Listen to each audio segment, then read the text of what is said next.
कहानी एक ऐसे घर से जहां शादी का माहौल है, लेकिन टेंशन और शांति इतनी कि शादी का घर किसी जंग के मैदान जैसा दिख रहा था। अरे जैसा मर्जी डेकोरेशन कर दो, पैसों की चिंता मत करो। इतना पैसा जब लड़के वालों को दे दिया तो फूल वालों को देने में मुझे क्या दिक्कत है? अरे धीरे बोलो ना, साफ लग रहा है कि फ्रस्ट्रेटेड हो। अरे तुम तो चुप ही रहो। एक बेटी संभाल नहीं पाई। सारा दिन मैं काम पर जाता था, सोचता था घर पर बच्चों को अच्छे से संस्कार मिल रहे होंगे, लेकिन नहीं, मैडम को तो अपनी किटी और फैशन से फुर्सत मिले तब ना। माँ चुपचाप वहां से चली जाती है। समझ में नहीं आता कि आखिर शर्मा खानदान में हो क्या रहा है।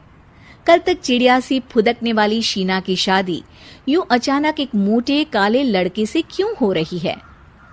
शीना कमरे में हाथ में गुड़िया लिए बोलती है, मेरे साथ जो हो रहा है ठीक हो रहा है। तुम तो सब जानती हो, साहिल मेरे लिए भगवान है। अब जब वो ही नहीं मिला तो फिर कोई भी हो, जिंदगी ही तो जीनी है, जी लेंगे। बाहर शीना की बुआ किसी से बात करती है। अरे मोटा नहीं, उसे तो खाते पीते घर का कहते हैं। अब ओबेरॉय का नाम भी किसी को बताने वाली बात है। उनका इकलौता लड़का तो करोड़ों की सामी तो है ही। अरे हमारी शीना बिटिया तो रानी बनेगी, रानी।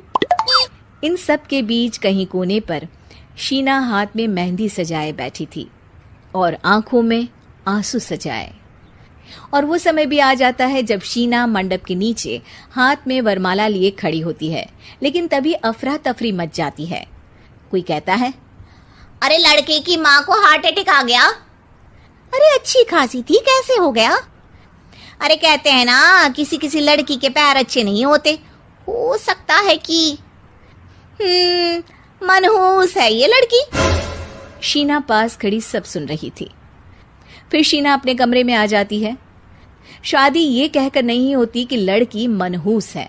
अब लगातार शीना के लिए लड़के देखने आते, लेकिन आस पड़ोस या किसी के कहने पर शादी हर बार टूट जाती। लेकिन एक दिन, अंकल, मैं काफी दिनों से आपसे मिलने की कोशिश कर रहा था, लेकिन हिम्मत नहीं हो पा रही थी। अरे बेटा, हिम्मत तो हमारी टूटी पड़ी है। वैसे कौन हो तुम? अब मेरा नाम साहिल है अंकल। मैं शीना से प्यार करता हूँ और उसी से शादी करना चाहता हूँ। अरे अब तो किस जात के हो ये भी मायने नहीं रखता। बेटा, मेरी बेटी मनहूस है, ये सब कहते हैं कि इसीलिए उसकी शादी नहीं हो पा रही। अगर तुम शादी करने को तैयार हो तो ठीक है। शीना की शादी साहिल से हो जाती है। अगले दिन साहिल की माँ का देहांत हो जाता है और एक बार फिर लोग शीना को अपशकुनी कहने लगते हैं। अरे खा गई दीदी को ये। अरे क्या जरूरत थी साहिल किसी मनहूस को घर लाने की? पर बुआ, माँ की तो तबीयत पिछले कई साल से खराब थी। डॉक्टर्स ने जवाब दे दिया था। क्या पता ये भी उनका सौभाग्य हो कि वो बहू का मुंह देख पाई। अरे बहू का मुंह देख पाई, या ये कह लो कि बहू का मुंह देखते ही स्वर्ग लोक सिधार गई। खैर, हमें क्या, घर तुम्हारा है, हम तो चले। अब शीना को खुद पर ही शक होने लगता है कि कहीं सच में वो अपशकुनी तो नहीं। साहिल, हम दोनों की शादी नहीं हुई होती तो अच्छा था। देखो ना, कैसे पहले मेरी शादी टूटती थी और अब तुम्हारी माँ भी। अरे ऐसा कुछ नहीं होता शीना, अपशकुनी वगैरह कुछ नहीं होता। ये सब तो ईश्वर के खेल हैं। वो शादी तुम्हारी इसलिए टूट गई क्योंकि तुमको मेरी पत्नी बनाना था, और माँ का जाना तो तय था।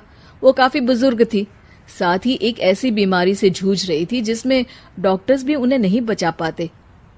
शीना साहिल की बात सुनकर तसल्ली कर लेती है और वहां से चली जाती है।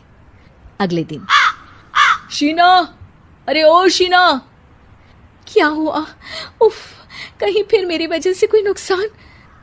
अरे नहीं नहीं शीना, तुम जानती हो, जिस प्रॉपर्टी के केस को हम बरसों से लड़ रहे थे उस पर फैसला आ गया, वो भी हमारे हक में। अब हम करोड़पति हो गए शीना। शीना शांत रहती है। अरे क्या हुआ? करोड़ पत्नी बनकर तुमको खुशी नहीं हुई? शीना की आंखों में पानी आ जाता है।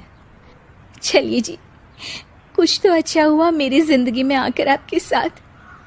साहिल शीना को गले लगाकर कहता है, मेरी नई नौकरी भी तुम्हारे ही आने से लगी। ये प्रॉपर्टी का केस जीता। सब कुछ तो तुम्हारे आने के बाद ही हुआ, फिर तुम मनहूस कैसे? ये सुनकर शीना खुश हो जाती है।